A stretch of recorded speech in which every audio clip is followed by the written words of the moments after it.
अयोध्या में 22 जनवरी को राम मंदिर का प्राण प्रतिष्ठा समारोह होना है। सारी तैयारियां इस वक्त पूरी हो चुकी हैं और इसी बीच अयोध्या भूमि विवाद पर साल 2010 में फैसला सुनाने वाले जस्टिस रिटायर्ड सुधीर अग्रवाल का एक इंटरव्यू सामने आया है। उन्होंने कहा है उस समय सत्ता के शीर्ष पर बैठी शक्तियां नहीं चाहती थी कि इस विवाद पर फैसला आए।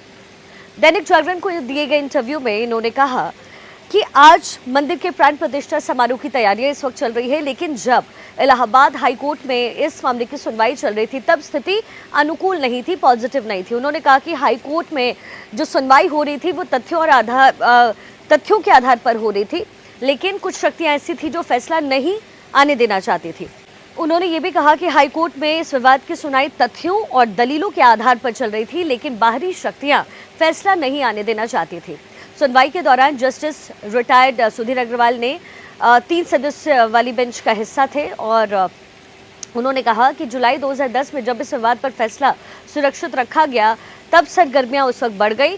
हर स्तर पर दबाव बनाया जा रहा था कि इस मामले में फैसला ना दिया जाए। उन्होंने आरोप लगाया कि इस संबंध में सरकार के अलावा कई और स्तर पर ऐसी कोशिश हो रही थी।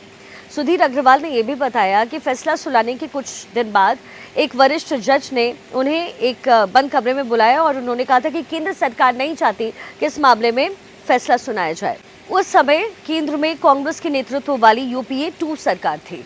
बात इलाहाबाद हाईकोर्ट के फैसले की करें तो 2010 में कोर्ट ने यह फैसला सुनाते हुए विवादित जमीन को 3 हिस्सों में बांटा था। रामलला विराजमान वाला हिस्सा हिंदू महासभा, दूसरा हिस्सा निर्मोही अखाड़े को और तीसरा सुन्नी वक्फ बोर्ड को दिया गया। इसके अलावा जैसा कि आपको पता है कि 22 जनवरी को रामलला का प्राण प्रतिष्ठा होना है और इस वक्त वहां पर जो तैयारियां हैं वो पूरी हो चुकी हैं, क्योंकि 22 जनवरी वक्त बहुत कम बचा है और रामलला का इंतजार इस वक्त हर एक अयोध्या वासी कर रहे हैं।